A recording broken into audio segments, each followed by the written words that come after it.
Welcome back to Canon Chaos, the only show where droids aren't just tools, they're tragedies waiting to bleep their last. Today's mechanical morality tale: what if droids were treated like stray animals?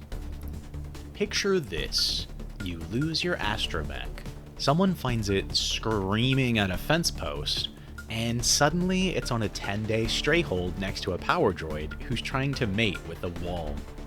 Spoiler, a lot of them get dumped, especially the ones who talk too much. Especially the ones that correct you. So we open on the Mos Eisley Droid Shelter, a half-functioning warehouse wedged between a junk dealer's fire trap and what legally qualifies as a power converter dumping yard.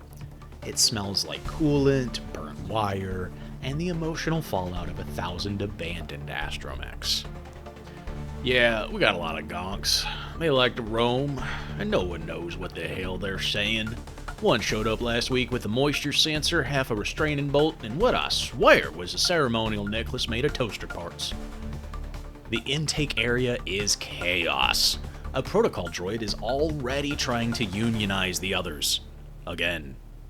A load lifter with anger issues has barricaded itself inside a cleaning closet and only responds to threats or jazz.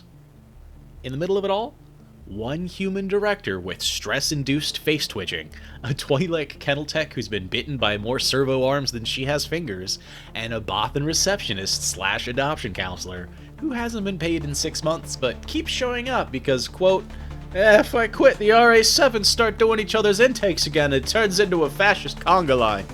Overworked, underpaid, and outnumbered. They don't run a shelter, they run a triage for the droid apocalypse. All droids are legally held for 10 days before they can be wiped, reprogrammed, or adopted. That's 10 whole days of passive-aggressive diagnostics and beep-based anxiety before we can do anything. Most never get claimed. Their owners left the planet, or they joined a spice cult, or maybe they just realized, I don't need a protocol droid that only critiques my parenting, driving, and bedroom layout. So, one woman dropped off her astromech because it kept screaming during sandstorms. Turns out that wasn't fear, it was judgment. We had a guy abandon an IG unit because it was too intense. It was designed for assassination. What did he expect, a cuddle setting? 10 days, that's all they get. And when the timer runs out, you either get fixed or factory reset. Once the hold's up, they go up for adoption, which means reprogramming, restraining bolts, and a whole lot of lying about emotional stability.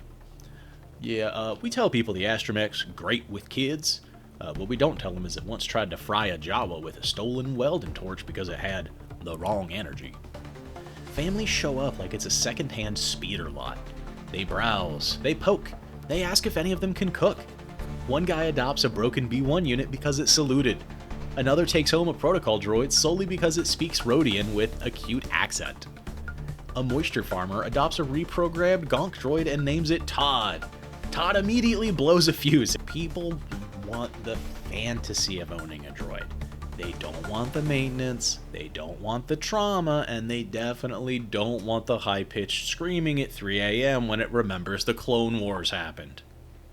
But hey, at least they're not in a landfill. Yet. Unfortunately, Gonk droids are the shelter's #1 intake model. They wander, they mumble, they reproduce through unknown means. We don't even know where they come from. One day you've got 4, next day you've got 8, and they've just unionized around the breaker box. No one claims them, no one adopts them, not even the Jawas want them, and Jawas will try to sell anything. Hyperdrive cores? Half a protocol droid? Your cousin's broken toothbrush? But a Gonk droid? We had a Jawa try to return one. Said it lowered the resale value of his entire cart just by existing. Eventually, the staff gave up trying to rehome them and built a special enclosure. 2 walls of scrap Durasteel, 1 reprogrammed power inverter, and a small shrine made out of broken restraining bolts. They call it the Gonk Wing. It hums constantly, and no one goes in without backup. The second most common type? Protocol droids, specifically 3PO models. Polite, technically, helpful, sometimes, unbearably dramatic, always.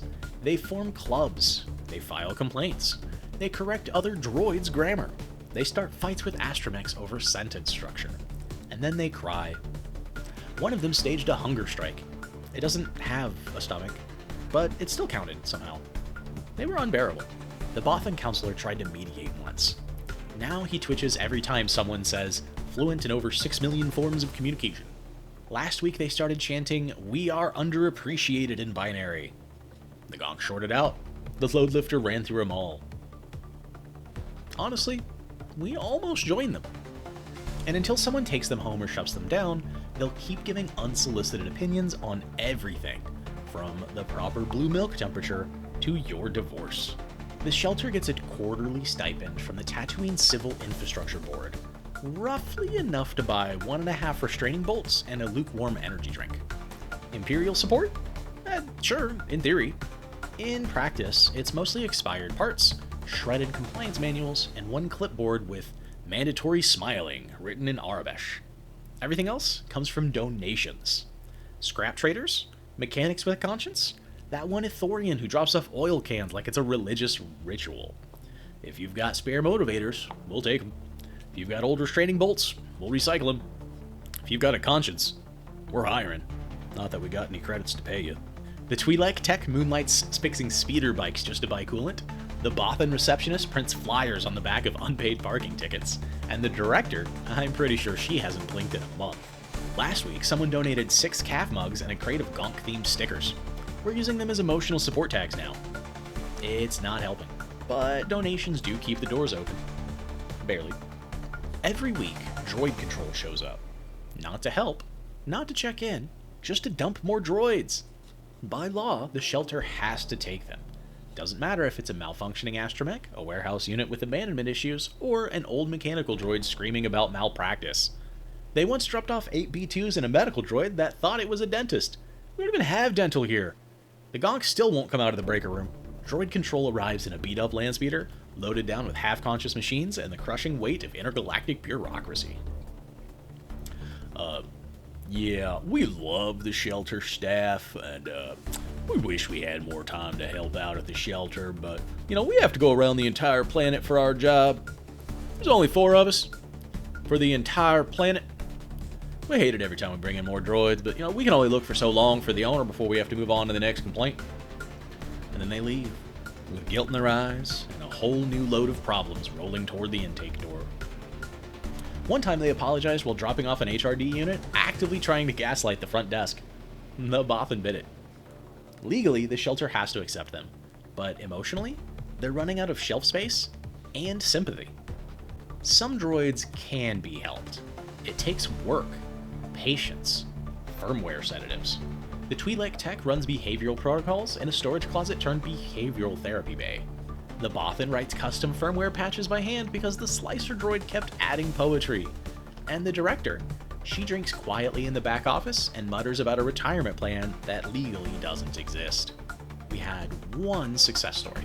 A BX series commando droid learned to knit. He made scarves for the entire intake wing. The downside? He still occasionally strangles the yarn mid-stitch. Hard-coded instincts and all. He says it's combat crocheting, and we don't even correct it anymore. Progress isn't perfect, but, sometimes, just sometimes, a droid goes from full meltdown to mildly manageable. And in this line of work, that's practically sainthood. So, what if there were droid shelters? They'd be loud, glitchy, depressing. But they'd also be the last damn line between memory wipes and the scrap heap. Because in a galaxy full of war, chaos, and smugglers with abandonment issues, even a droid deserves a second chance. This has been Canon Chaos. Thanks for 200, guys. Keep your suggestions coming in. See you in the next video.